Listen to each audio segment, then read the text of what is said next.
In this video, we're going to be learning about the formula involving sine for calculating the area of a triangle. And alongside learning the formula, we'll also see how to use it by working through the example we see here. First of all, though, let's learn the formula. For that, I have the generic triangle we see here, in which the side lengths are labeled in lowercase letters a, b, and c, and the interior angles for this triangle are all labeled with the capital version of the side length it's opposite to. Now, given any triangle, to calculate its area, we need any two of its side lengths and the angle in between them. So referring to the triangle we see here, to calculate its area, we could either use the side lengths A and B and the angle C which is between them, or the side lengths B and C and the angle A between them.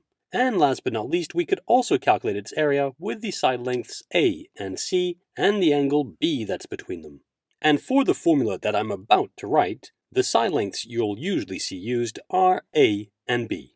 The angle is therefore the angle C that's between them. And here's the formula.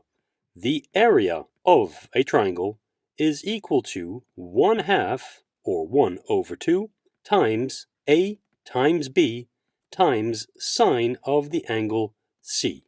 And that's a capital C, which refers to the angle that we have here. Okay, let me go ahead and box that formula. There we go. This formula allows us to calculate the area of any triangle provided we have two side lengths and the angle between them. And before working through the example we have here, let me strongly encourage you to really try to understand what this formula is actually saying. A and B can be any two side lengths of the triangle, and the angle, capital C, is the angle in between those two side lengths. And that's important because when given a triangle like the one we see here, rather than trying to label this triangle with the letters A, B, and C to match the triangle we have over here, all you really have to remember is what this formula is actually telling us to do. And so let's work through this example for me to illustrate that. And in fact, I'll go ahead and write example, and I'll say calculate this triangle's area. Okay, well, looking at this triangle, we notice that we have two side lengths. Indeed, one is of length 8.3 centimeters and the other has a length 14.2 centimeters. And just as I hover underneath this 14.2 here, I'm noticing that it's in a bold font and it shouldn't be. Indeed, that's a mistake of mine. Pay no notice to the bold font. That being said, I carry on. We have two side lengths and we have the angle between them. That's 37 degrees. Consequently, using the formula we've just seen, for which remember A and B are two side lengths of the triangle and the angle capital C is the angle between them, we can go ahead and state that this triangle's area is equal to 1/2 times the product of these two side lengths, so that's 8.3 times 14.2, and I'll just write that, that's 8.3 times 14.2 times sine of the angle between them. So in this case, that's sine of 37 degrees. And so I write sine of 37 degrees. Okay, now at this stage, all I have to do is turn over to my calculator, which you can now see on the screen here, and I need to enter this entire product. That rather than typing 1/2, I find it quite convenient to use the fact that 1/2 is equal to 0.5 when typing on my calculator. All that being said, let's go ahead and type this.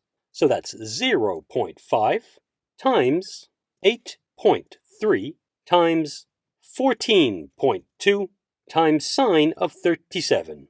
So that's sine of 37. And I check everything I've typed here and I'm happy with all of that. Notice here as well that I can check whether or not my calculator is set in degrees. On this calculator, I can see that in the upper right-hand corner here. Indeed, if ever it were set in radians, then I'd get a very different and, dare I say, incorrect answer. So I always make sure my calculator is set into degrees, which mine is, so I go ahead and click on Enter. And we're done. We can now state that the area is equal to 35.464959 square centimeters.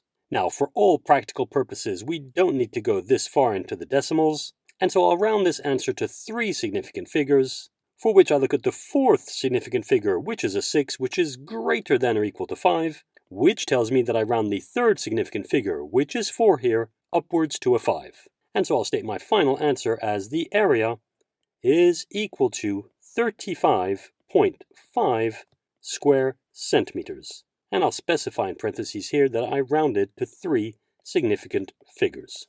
And we're done. We've calculated this triangle's area using the area of a triangle formula involving sine. And that's it for this tutorial.